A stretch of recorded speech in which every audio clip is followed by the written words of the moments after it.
Yeah, let the big dog hunt. Hello again, everybody. Welcome to another episode of Kallas Remarks with your host, Joe Staszak, Steve Kallas right there. What's up, buddy? Seems like just, a few minutes ago was a Super Bowl. Now we're into day two of the NFL draft. Day one last night. How you doing? Doing good, Joe. Great to be with you as always. You too? Well, they need the vibe from Giants country, man, because I thought they crushed it last night. They got Abdul Carter, I think because the other two teams who in you front of know them. well from covering Penn State all Yeah, year, he right? lives 20 minutes from here. Yep. He covered him all through his career in college and good kid. I thought his epic performance was against Notre Dame, playing with one arm in the second half and still was all over the place. But he landed and he seemed pretty happy to be in Giants. I think he's going to do really well in New York. He seems like I think you're right. The one complaint in New York, of course, is, as you know, if you watched any of the Giants last year, their O-line is not very good. Uh, yes. they have Well, one he'll really help their defense, obviously, sure. right, but their defense is good. It's not great, but it's good. Now it's going Good. to be really good. But again, who's the quarterback? Well, I mean, I It's guess they Russell have, Wilson, but they did yeah, they did get a quarterback because remember the owner, Mr. Mara, he kind of said, "All right, I want to win now, but I want the quarterback of the future as well." So they went and they traded up, and they ended up. I think most people thought they were taking Shedeur Sanders. I was 100% confident they were taking Jackson Dart. I always liked him better. And it's not that I'm an evaluator, but I also saw him smiling when there was a delay. I thought that they may have tipped him off, like the Giants may have called him and said, "I think we're going to take you," because he was smiling early, and then it became a little right. That's drama. right. And Shedeur Sanders, I guess the story of the night is he didn't get picked. He's still on the board, but Jackson Dart and Abdul Carter go to the Giants. A plus draft for them. 100%. And you just keep your fingers crossed. But again, you hope that they somehow, and maybe in later rounds, they can find a sleeper, or I don't know if there's anybody to sign left, but they have to improve their offense, or else they're going to be the Patriots with a good defense and a not good offense. Now the Patriots also, they did their own thing. They got Will Campbell at left tackle to finally protect They Drake May. did. And I think that's going to help them, but they have a good defense, really good defense without drafting defense, although they made a couple of signs for their defense. But here's the trivia question for you, Joe, and I think you'll know the answer to this. It's an interesting question. Ole Miss has now had three quarterbacks in the history of their Eli program. Manning, That's one, his and dad. you got it. That's it. Now, Eli was number one, as you know. Yeah, The dad, who played for a terrible team, for New Orleans, terrible. awful his whole career, he was drafted second. And of course, Jackson Dart was drafted 25th. But they're all from Ole Miss and they were all in the first round. I thought that was the only Yeah, that quarterback. is that is. Peyton was a top pick, right? He went ahead of Ryan Leaf. Yes, so Yeah, that's pretty good Tennessee. family. I got to tell you, that's a pretty good family. And I think One and two. That's pretty good. and who it's Cooper, right? Cooper who got hurt and didn't make it. He had the back neck injury. Yep, But but his son, I think, is now in college. Isn't he one of the best receivers in the country or something now? Is he's a he in college? quarterback. He's a quarterback? Quarterback for Texas. Shows you what I know. Oh, that's right. He was the backup this year, but he got Backup to the yours. time. He played well. Yes, he did play well. So you got another one in the Oh, I'm line. sorry. It was his dad who was the really good wide receiver who got hurt. Cooper Yes, got hurt. Cooper got hurt. And This is Cooper's revenge. well, hey, good for him, good for them, good for I us. totally, amazing how they produce arms in that family. Yeah. It's just amazing. So, all right, so I'll get to the Eagles in a little bit, but there was some good stuff happening right out of the gate. Well, Cam Ward, my guy, first Miami You liked, yeah. player taken first overall since Vinny back in '88, Vinny Testaverde. I do like Cam Ward, and I think that listen, I know it's only 1 year, but I think for what we saw to Will Levis. Again, it's hard to write off. I usually just lop off the first year of a quarterback when I evaluate him down the road. Right. It was pretty bad. Not saying that he couldn't turn it around. I don't think they have the patience to really wait when you have a guy there. Listen, if Will Levis beats him out and down the road in practice when Cam Ward's struggling, who knows? But he was brutal. And Cam Ward, he was a no-star recruit out of high school, and when he played for Incredible. Washington State, zero star to that's a great story because Yeah. they didn't throw the ball much there. I have no idea why not. They didn't throw in high school with that arm. He's got a good arm, little laissez-faire a little bit, but I think that's his kind of his. He's like some people say he doesn't. Well, there's no panic in him, but it's almost like he's almost like too relaxed. You know what I mean? Like it looks that way sometimes, and he's throwing some picks, holds on to the ball. What I thought was a little long. He won't be able to do that in the pros. Of course, he does move and he runs real well, but he does have a slingshot of an arm and. Was a Heisman candidate this year. It's a pretty good story. Zero-star recruit to Heisman candidate, first overall pick. So Tennessee did that, which I think most of us thought would happen. Shedeur Sanders was the other quarterback. I think a lot of people thought, a lot of the experts said, well, he's probably the second best quarterback. So, maybe Jacksonville's not going to take him there. They thought maybe the Giants would take him because they have Trevor Lawrence. But the Browns had number two. They moved up, traded with the Browns. They flip-flop picks and gave him a few other things and a number one pick next year. And they took Travis Hunter, who I think was the best, probably highest rated player in the draft. Yeah, I think you're Big right. swing. They have a new coach, but I like that. It's aggressive. I heard, listen, everyone's got their opinion, but Colin Cowherd, who loves when Howie takes the swings, and other guys like Brett Beach with Kansas City, guys who are aggressive, thought it might be a little too aggressive for a coach who's just getting there and has to see what he's got. I thought, why not take the swing? You got Travis Hunter. Maybe that'll help Trevor Lawrence a bit. I know he also wants to play. Both ways. I got to be honest. That's got to be tough. Covering covering some of the elite speed in the league and then turning around and having to go against some of the fastest guys on the planet. Well, we'll see how long that lasts. Is he going to do what? Suppose he wants to play 100 plays in a game, which is incredible. He's Incredible. going to do that 17 games. I don't I think don't it's know how he realistic. did it. I mean, he did it in Colorado. Obviously, the talent's not, speed's not as fast. But I mean, that's let me see. He could play up to like 130 plays a game. That's a lot of snaps.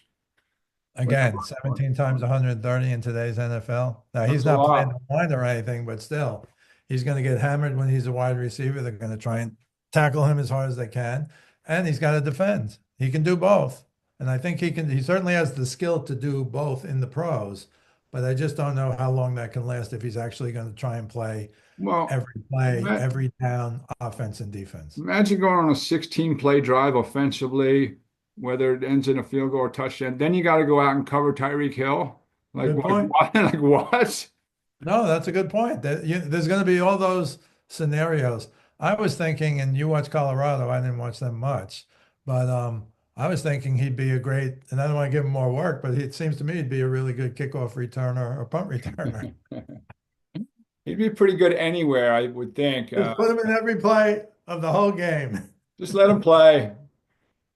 I mean, he had a pretty good quarterback throwing to him. And again, Shedeur Sanders lasted. A lot of folks thought that maybe Pittsburgh at 21 would take him. Pittsburgh, I believe, went defense there, as they usually do. But it's not, again, they could be. See, if you take Shedeur Sanders there, if you're Pittsburgh, I mean, I think he's out. Although he doesn't really have another home. I don't think anyone else is courting Aaron Rodgers, so I'm not sure what that situation would have been like. And Maybe he's still there. Minnesota, but Minnesota's out. It's definitely Yeah, they're going to go with rookie, the JJ. yeah, McCarthy from Michigan. Um, yeah, I mean they had Sam Darnold last year, but I think they are going with the rookie this year. They're set on that, and they've said that. But look, listen, Sanders is still there. It's not like he disappeared or got kicked out of the draft. He just got moved back to wherever. I could see him. It's possible he could drop to the third round. It's not that everyone doesn't like him. There are teams that don't need a quarterback, and if you get past a team who might need a quarterback and pass on him, he could get thrown back into Well, round it's three. it's interesting. I hope people got to see or can find the Lewis Riddick comments on Sanders because he had said before the draft, love him. He could be number one. He could be number three. He's going to be a great pro. Love everything he does, Mr. Accuracy, Mr. This, Mr. That. But the word's got out during all these meetings, and I think the Giants met with him more than any other team, and that the Giants met with him more than any other player they met with. And so I wasn't sold. I know you had some inside stuff, but I thought they were going to take him at 25. But now Louis Riddick came out after the fact and he seems very irritated. And he intimated, he didn't say, he goes, well, there are some things that happen in this game that really shouldn't happen. And I think He said that. what we read was like some people thought he was too cocky. They didn't like the way he came across. They didn't like what he did at the combine, you told me. Combine, the word out of the combine was from his initial interviews that he was a little too cocksure. I mean, you know what I mean? There's a difference between confidence and overconfidence, and it kind of, when someone's like arrogant, when it borders on arrogance, it kind of turns people off. Well, I think I think Louis Riddick did not come right out and say that, but was certainly intimating. I wish everyone could go find it. I don't know that it's on YouTube, but he was, I thought, suggesting that there were some things that shouldn't happen. I don't think it was really a racial thing as much as it was an attitude thing. And look, I think if you can back it up, Deion Sanders is Deion Sanders. He can say whatever he wants as a player because he went out there. He's one of the best corners who ever played, period. Punt returners, I mean, backed it up. I think Sanders is going to be a good NFL quarterback. I don't know where, but as you said before the show, sometimes you get placed back, but you wind up in a really good situation. You're not with the 3-14 team, Right. and so there's a chance he could land somewhere. I'm not sure why Pittsburgh didn't take him unless the guy they took they really really needed. But as you said, they might get another chance to take him, and we'll see what happens. But he's a very accurate guy, and I think he's going to be a good NFL quarterback. I'm surprised, although you're not, and a lot of people weren't. Dan Orlovsky, maybe after the fact, I never heard him say it before the fact, said, "Oh, I knew he wasn't going in the first round." Yeah, if you did, play me the clip when you said that the day Right, before. right. Don't play me the clip when you say that. Don't send me the clip when you said that the day after the draft. But look, I think he's going to be a good quarterback, and I think Louis Riddick is a great judge of talent, I think frankly. Lewis Riddick's tremendous.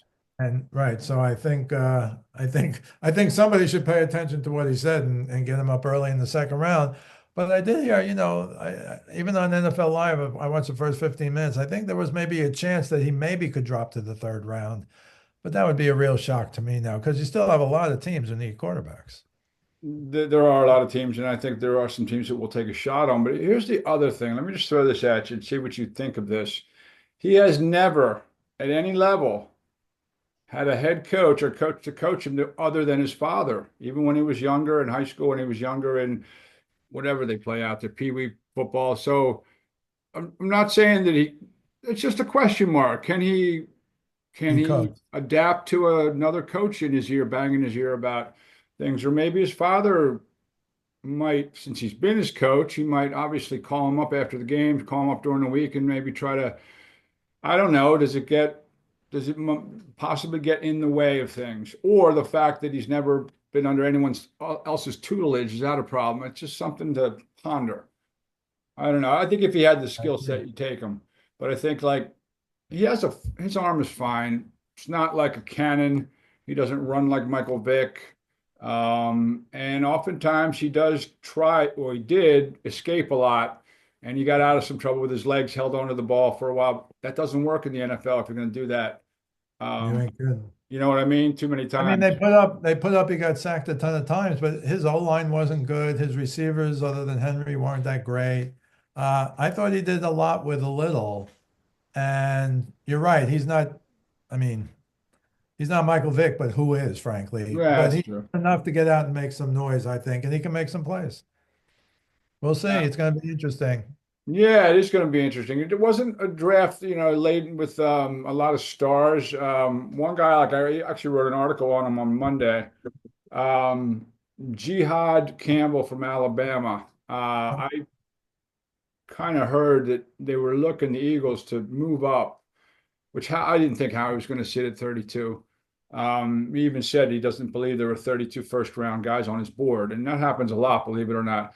I thought they'd go trade with the Vikings. That was my prediction. Vikings only have 4 picks in this year's draft, and the Eagles have had 20 going into last night, including next year. And you can always give away some picks from next year. But they ended up they got shut down and weren't able to move up and do that. But he kept dropping and falling. And I think in my article I said it's because he was a little bit of an in-between guy. Freakish athletic talent, was an off-the-ball linebacker, but they moved him to edge rusher last year, and he was actually the face of production last year. He was phenomenal at Alabama. And with Vic Fangio, they can mold him. I think they're going to make him an edge rusher. People keep talking about, well, with Zach Vaughn and him at linebacker, I think he's going to play off the edge. But anyway, he kept falling. He got to 31, and the Eagles actually flipped with the Kansas City Chiefs. They moved up one spot to assure themselves that they were going to get him. And they took Jihad Campbell from Alabama, again, along the lines with Howie and going after guys from big programs. And that was their guy. That was their guy that they targeted. And they were very fortunate because he was really projected to be like high teens, low 20s.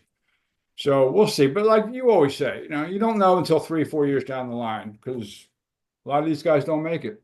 I agree with that. We should have a 3-year review every year. That's absolutely right. We should actually probably do that. Well, we have been talking about at least what Howie's done in the last few years, and they've panned out, even though some of the Georgia guys started pretty slow. So rounds 2 and 3 tonight should be interesting. I didn't see anyone on the board. In fact, I looked at some people who grade the draft, and I know it's tough, but the worst grade I saw was like a C plus. I thought everyone pretty much did well for what was out there with their needs and best player available type thing. I know that who took Tyler Warren was supposedly the best tight end in the draft. He fell to 14, went to the Colts, and why can't I remember who took the kid from Michigan who had less production but is a better blocker and better passer at no, oh, the Bears did. I'm sorry, the Bears did. That's right, at number 10. I thought Warren was going to go there, but Penn State did themselves well, had 2 first-round picks in the top 15. And there was a lot of Michigan, a lot of Ohio State, a couple of Penn State. The SEC and Big Ten, dominated last night. I didn't see, again, Ole Miss. I didn't see a whole lot of Oregon guys go. The teams like, although they are in the Big Ten, but to me, they're still a little Pac-10-ish. But yeah, I thought it was interesting, and it's going to be interesting tonight and forward, and we'll see. Oh, Ole Miss did get Dart, as we talked about. He Yes, was. they got Dart, and they also got the guy that I also liked, who's a defensive tackle. I thought the Eagles were targeting him too, him and Jihad Campbell. He went pretty early. I don't have the iPad, went dead, but so yeah, they represented well. The Big Ten did, and so did the SEC as usual. Let's talk a little NBA, bro. If you're a betting man, you got hit a little bit hard if you if you had bet the Oklahoma City Thunder to sweep the Memphis Grizzlies. They had a 29-point lead, up 2 games to none. And also, if you had the over in points for the Grizzlies, they had That's a bad one. That's a bad one. it was 109, it was 108 and a half, and I believe they had 107 and a half with just under 5 minutes left and did not score for the last 5 minutes. I'm sorry, I shouldn't laugh. My gambling brethren out there is probably just like, jumping off bridges. But yeah, so anyway, back to the game. Oklahoma City now has a commanding 3 games to none lead. Ja Morant got hurt in the second quarter. And the Clippers, your Clippers are playing pretty well too. Of course, Celtics and the Cavs are steady as she goes. I think those teams will meet in the finals of the Eastern Conference. But your thoughts on the West? Well, I still think OKC is the best team, but I have to say I watched all 3 of the Denver Clippers games, and you know why I'm I'm going to rooting mention hard Denver. for What's happened to Denver in for 2 the years? Clippers. But I don't know. They won the first game. They could have lost, and the Clippers won the second game, and then in Los Angeles yesterday they beat them by 34. I mean, I think number one main thing is, and we talk about this every year with this guy, Kawhi Leonard is healthy. Well, He Kawhi, missed when the Kawhi first Leonard's playing, I mean, he's a difference maker. he missed the first 43 games of the year, and now you're showing it now. You're showing a guy who had 30, 35 games to warm up for the playoffs. And if he can last, because I think it's wide open. Do I think OKC is the best team? I do. But just like with the Cavs in the East, I think their weakness is going to be their inexperience in the playoffs. I think the Celtics, if Tatum is healthy, he missed game 2, he's probably going to miss game 3. But if he's healthy, I don't think the Cavs can beat the Celtics based on pure experience, championship winning, going back to to Boston with all those flags and everything.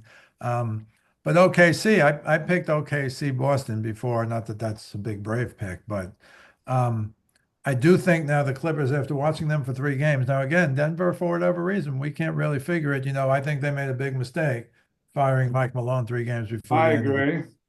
And then Denver wins the first game, and they're like, well, they won, and the coach isn't here. But they lost a tough one in Denver, and they got hammered.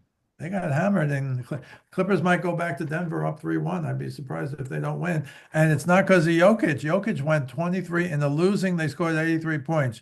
Jokic had 23 points and 13 assists.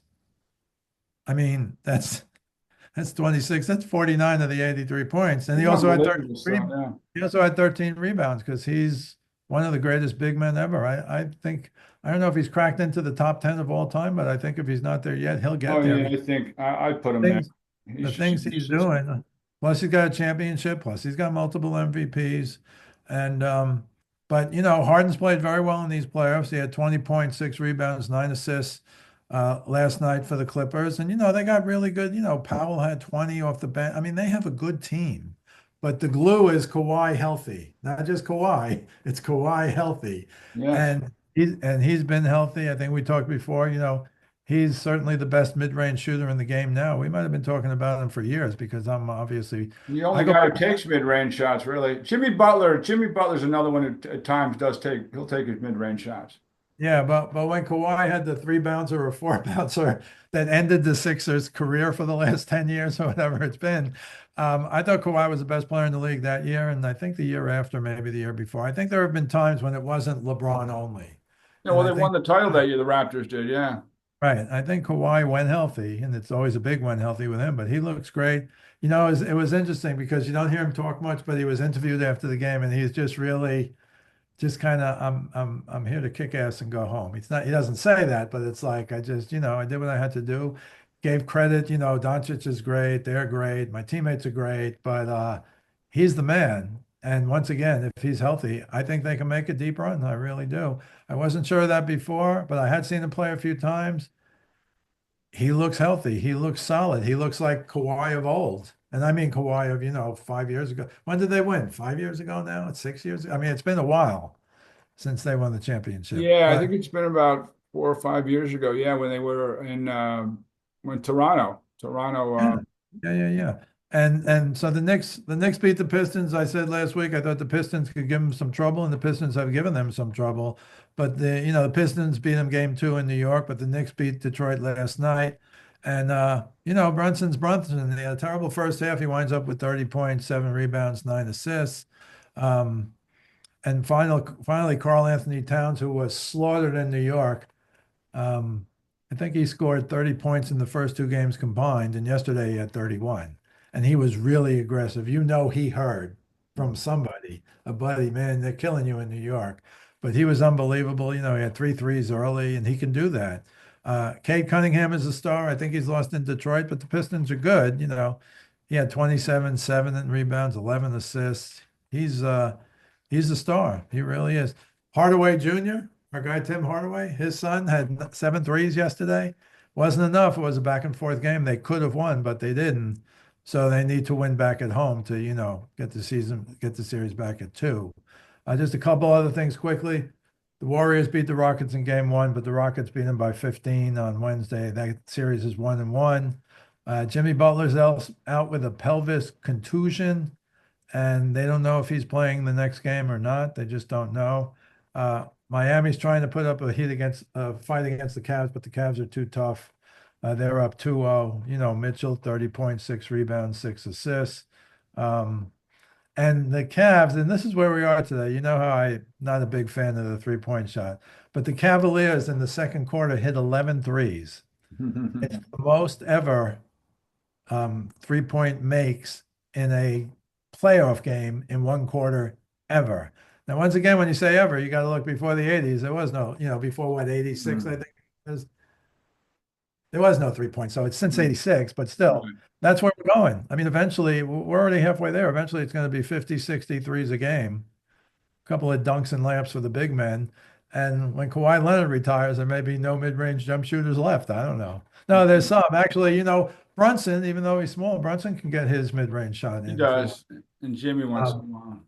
right, and Jimmy Butler, but nobody knows that Butler's coming back. They put up, I think with him, they were 23-7 when he played, and without him, they were like 10 games under 500. Yeah, and big difference when Jimmy's there. He's a big distributor, and And then he's there's the Celtics. Tatum got hurt and didn't play game two. He's not going to play game three, but that's probably because the Celtics are up 2-0 on Orlando. Now they're going to Orlando. But Brown was unbelievable, 36 points, 10 rebounds. Porzingis, 20 and 10 rebounds. Uh, they're real good without Tatum, but I think they're champions at least of the East with Tatum if he's healthy. if he's healthy. That's everyone's favorite middle name. Uh, Good stuff. Yeah, we'll see. I'm just glad we're into playoff season. And speaking of hockey, the playoffs are underway. Game one, Capitals, Canadians. They decided to leave Ovi alone in the crease in overtime on a power play, and he won that game. I think that's his first playoff overtime goal, I think they said, which is interesting because he's got like, almost 900 goals now in the regular season. But they're up 2-0. Not a lot of, I know people made a big deal out of the Florida Battle of Florida, but Florida's handling Tampa well so far, 2-0. And yeah, I thought that was going to be a real series, but it it's not still looking could like be, it but now. yeah, I mean, looks like, I mean, look, Florida won the cup last year and they were in the finals the year before. So they're for real. I mean, they're for real. And if I could say, I made a mistake last week because I said the last five Stanley Cups, they were in the finals, but they had won four of them. But as you know, the Lightning didn't win three in a row; they won two. They won two and lost in the third one. Yep. Right, and Florida is 1-1 also. So, but still, that's incredible team Oh, from it's Florida, huge. and it looks like it's going to be the Panthers because I thought Tampa Bay could give them a run for their money, but so far no, and we'll see what happens. Yeah, I think their window kind of closed down, but you never know what could happen. What could happen. So, other than that, no one's really making it. It's the first round. No one's up three. No one has three games yet. Although, yes, they do. I think the Senators trail in their series. I think 3 games to none. I did Um, want to mention one thing that I forgot I talked about before the show. The Blues, who were down 2-0 to the Jets, 2-0 in games, beat the Jets yesterday 7-2. And Cam Fowler, a defenseman for the Blues, got a goal and four assists. Apparently, only six other players in the history of the the NHL, defensemen have scored 5 points in a game. I know Paul Coffey holds the record. He had six, mhm. but there were a few other guys. I read somewhere where Bobby Orr did it, but I can't find it. Somebody even said in the 1970 Stanley Cup final when they beat St. Louis, when they swept St. Louis, that Orr had 5 points in the game. I went back and looked. They scored six goals in two of those four games, but he did not have 5 points in either of those games. Now, you know me, I think Orr's the greatest player ever, period. I know you disagree. But, but we do agree that that's in 1970. Again, people forget. And I was a little kid, but my father took me to a lot of games. The NHL in 68, when they had six new teams, they made two different conferences. The old conference, which was, Montreal, Toronto, the Rangers, Chicago. Detroit, Chicago, and Boston, of course, the Bruins. They were one division. And the six expansion teams were the other division. But the Stanley Cup was decided the winner of this division played the winner of this division. And the first few years, that this division, Of they were going to course. get it every year. And they did. And the first year, I think it was Glenn Hall, who was in 1970, he was the goalie for St. Louis, for the rookies, if you will, for the expansion teams. I don't know if it was that year, but one year he won I don't think it was that year, but one year he won. I think they might have lost to Montreal, I want to say the first year, but I think they got swept in four games, but every game was like one goal. Maybe one game was two goals. And Glenn Hall stood on his head. It didn't matter. But Glenn Hall was the goalie in the 70 Cup. And isn't that when Bobby Orr allegedly scored the most iconic goal in the history? I love No. Bobby Orr. You know what I think of him, but he scored the goal to win the cup in overtime. And then he dove, then he dove He across fell the over the goaltender. crease. So the picture and the statue, he looks like he's horizontal and scoring the goal horizontally, I love Bobby Orr, but like a lacrosse goal, but no. that's the most overrated goal ever. Why? They were up 3-0 to a team they couldn't lose to. And Right. if he didn't score that goal, then they could have won that game or they would have won the next game. I Now, was it know. cup winning goal. It was a cup ending goal, right? Because they were up 3-0 and they did win in over. I forget what the score was, but they did win in Yeah, it's overtime. a Yeah. cup win. It goes down as a cup winning goal. Yes, but you know what I'm saying. Yeah, we totally do. Those early years, it was could those, and I was a kid, but I was around. It was could that team win a game? It was not unlike the Russians Yeah, against NHL in 1972. Is Canada going to sweep them, or will they only lose one game? And then you know the whole Paul Henderson. Paul Henderson got in the Hall of Fame because he scored that goal. He's the Michael Eruzione of Canada. No, because he did. He got now. Look, Paul Henderson was a very good player. He wasn't the Hall of Famer. He got in because of that goal. Which, if they had lost that series, and that was the final game, right? They won by a goal because of Paul yeah. Henderson. Uh, I do remember that vaguely. I remember the '72 Russians vaguely, but they had two guys, Mikhailov Well, Karlamov got his ankle broken by and Bobby Clark in Karlov. that series. Yeah. Yeah, and I don't know if you ever saw the. I don't know if you ever saw the 90 minute. They have a 90-minute documentary on that, and they quote Phil Esposito, and Phil Esposito actually said, "I don't know why he didn't do it earlier." Because Karlamov and Mikhailov were two guys like you never saw. Oh And I'll yeah, say it again. I remember my father. I remember they would come out with the puck and go right in just front of the weaving net. in and out. And these guys are NHL players you're playing against, the good ones. You didn't do that in the end. I thought I've read over the time over the years that the Russians came in and adapted to the National Hockey League style of hockey. I think the National Hockey League style of hockey became more. I Became don't want to more say it was the I don't want to say the Russians were the ABA because that's not true. The Russians were great, great. but I forgot what was his name. Was it Tikhonov, the coach in the Olympics? Tikhonov Pulled was the coach, Victor Tikhonov. Yeah, he pulled the best goalie in the world at the On time, and Trediak and put it that's in why the Michigan. US had a chance to win. You need help in these situations. I think it's a miracle. It's maybe the greatest miracle of all. I was talking to Johnny the other day. We were talking about when the Patriots came back from 28-3 down, and I say the only thing I've ever heard of that can compare with that is the U.S. beating the Russians, but it wasn't like the four major sports. I told Mhm. my son he'll live to 100 and he won't be at a game. We were at that game when they came back and won 34-28. That's unbelievable. I forget the final, but they scored a touchdown in overtime. And I told him, I said, "You live to be 100. You'll never see a better game for this, for the team you're rooting for." I didn't care. I was a Giants guy and I'm a Giants guy. But yeah, those old hockey things. So I'm not taking anything away from Moore because again, I think he's the best hockey player ever. But those first three cups, I think it might have been against the Blues every year. I know Glenn Hall was the goalie, Yeah, and I know. It was. he's a Hall of Famer. Mhm. Um, but I love Moore, but that iconic goal, I never Yeah, heard him talk about it. Maybe he would play it down. I don't know. you probably would, but it's fun when you look back on it when they caught him in midair, that iconic picture. But Oh no, it's fantastic. sure, it's like Ali over Liston with the arm flexing when they got him like that, like looking at Yeah, yeah, just yeah, talking yeah, to him yeah, after yeah. he knocked him down.